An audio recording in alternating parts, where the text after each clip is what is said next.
Hello my dear YouTube families, ముందుగా అందరికీ good morning అండి. ఈ రోజు మన వంటకం వచ్చేసి ఆరిదండి. అది ఎలా తయారు చేసుకోవాలనేది నేను ఇప్పుడు మీకు చెప్తున్నా. ముందుగా 2 స్పూన్లు నెయ్యి అయితే తీసుకోండి. తీసుకున్నటువంటి నెయ్యిలో మనం ఇట్లా కొబ్బరి ముక్కలు చిన్నగా కోసి పెట్టుకోవాలండి.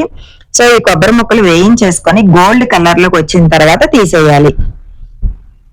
ఇప్పుడు అదే నేతిలో 100 గ్రాముల బియ్యం పిండి అయితే తీసుకోండి. బియ్యం పిండి జల్లించుకొని తీసుకోండి, డైరెక్ట్ గా వేసేయవద్దు. సో 100 గ్రాములు బియ్యం పిండి అంటే వరి పిండి అండి, పొడి బియ్యం పిండేనండి, తడి బియ్యం పిండి కాదు. సో 100 గ్రాముల పిండి ఇట్లా తీసుకొని చక్కగా గోల్డ్ కలర్ లోకి వచ్చేంత వరకు వేయించుకోండి. ఇట్లా వేయించడం వల్ల ఆరిది అనేది మంచి టేస్ట్ వస్తుందండి. నెయ్యితో ఫ్లేవర్ తగులుతూ చాలా అంటే చాలా బాగుంటది. సో ఇట్లా తీసుకున్న పిండిని 2 భాగాలుగా విడదీయాలండి. ఒక భాగం వచ్చి అట్లి పిండి కింద కలుపుకోవాలి, ఒక భాగం వచ్చి ఇలా ముద్ద కింద కలుపుకోవాలన్నమాట. సో అదిగోండి ఇట్లా ముద్ద కింద కలుపుకోవాలి. ఇప్పుడు ఇది పక్కన పెట్టేసుకొని బెల్లం పాకానికి రెడీ చేసుకుందాం. నేను తీసుకున్న 100 గ్రాముల బియ్యం పిండికి 1/2 కేజీన్నర బెల్లం అయితే వేసానండి. ఈ బెల్లం డైరెక్ట్ గా మనం ఆరిదిలో వేయకూడదండి, ఎందుకంటే పాలు అనేవి విరిగిపోతాయి. ఇట్లా పాకం చేసుకొని ఆ పాకాన్ని ముదురు పాకం వచ్చేంత వరకు ఉంచి పక్కన పెట్టుకోవాలన్నమాట. సో ఫస్ట్ బెల్లం కరిగిన తర్వాత ఆ వాటర్ ని అయితే నేను వడకడతానండి ప్రతిసారి అంతే. ఎందుకంటే బెల్లంలో ఇసుక, డస్ట్, గడ్డి వాములు అనేవి ఉంటాయి అన్నమాట. సో అందుకని నేను బెల్లాన్ని వడకడతాను. వడకట్టిన తర్వాత అప్పుడు నేను పాకం పడతానండి. సో ఇట్లా మనం కాచిన తర్వాత ఈ పాకం అనేది ముదురు పాకం రావాలండి. మనం వాటర్లో వేసి చూస్తే అది గడ్డ అవ్వాలన్నమాట. సో చిన్న గడ్డ కింద మనకి ఎప్పుడైతే అవుతుందో పాకం అనేది మనకి రెడీ అయిపోయింది. ఇది తీసి పక్కన పెట్టేసుకోవాలి.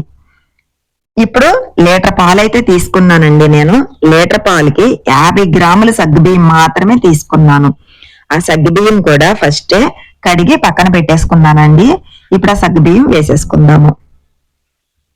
ఈ ఆరిది అనేది ఎట్లాగా నేతిలో కొబ్బరి ముక్కలు, బియ్యం పిండి వేయించి ఇలా చేసుకుంటే చాలా అంటే చాలా టేస్టీ ఉంటుందండి. ఒక్కసారి మీరు ట్రై చేయండి, మీకు ఎలా వచ్చింది అనేది నాకు కామెంట్ చేయండి.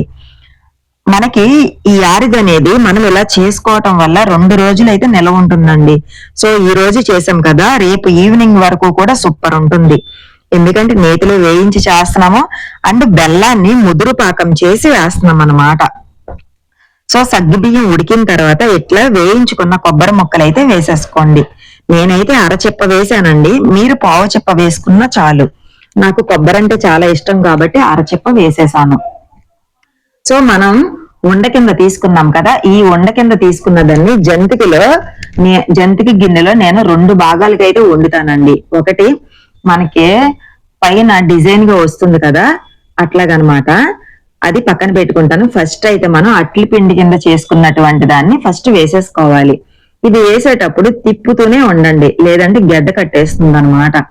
సో వేసిన తర్వాత ఇప్పుడు ఇదిగోండి ఇట్లా ఫస్ట్ అయితే సగం పిండే వేస్తానండి నేను, ఎందుకంటే మనకి 2 డిజైన్లుగా వస్తాయి అనమాట ఆరిది అనేది. ఇప్పుడు జంతిక గిన్నెతోటి ఇదిగోండి ఇట్లా రౌండ్ది ఇలా 2 భాగాలుగా అయితే వేస్తాను అనమాట నేను. లాస్ట్ లో మనకి జంతికల గిన్నెలో కొంచెం మిగిలిపోతుంది, అది తీసి ఇలా చేత్తో నలిపేసుకొని వేసేసుకోవచ్చు అనమాట. సో చాలా అంటే చాలా బాగుంటదండి. ఒక్కసారి ఇట్లాగా అంటే ఓన్లీ జ్యూసీగా కాకుండా ఇలా కూడా ట్రై చేయొచ్చు. సూపర్ ఉంటుందండి. నోటికి చక్కగా అవి తగులుతూ తింటా ఉంటే ఫస్ట్ మనం అట్ల పిండిలా వేసుకున్నటువంటి జ్యూసు ఉంటుంది, ఇట్లా మనం జంతికల పిండితో వేసినటువంటి ముక్కల కింద కూడా మనకి తగులుతుంది అనమాట. సో మీరు కూడా ట్రై చేసి మీకు ఎలా వచ్చింది అనేది నాకు ఒక కామెంట్ చేయండి. టేస్ట్ అయితే అద్దరిపోతుందండి. ఇప్పుడు స్టవ్ కట్టేసి బెల్లం పాకం అనేది ఇప్పుడు వేసుకోవాలండి మనం. అప్పుడే మనం వేసుకున్నటువంటి పాలు అయితే విరిగిపోవన్నమాట. ఎప్పుడైనా స్టవ్ కట్టాకే ఈ బెల్లం పాకం అనేది వేయండి ఆరిదిలో, అప్పుడు చాలా టేస్ట్ అయితే వస్తుందండి.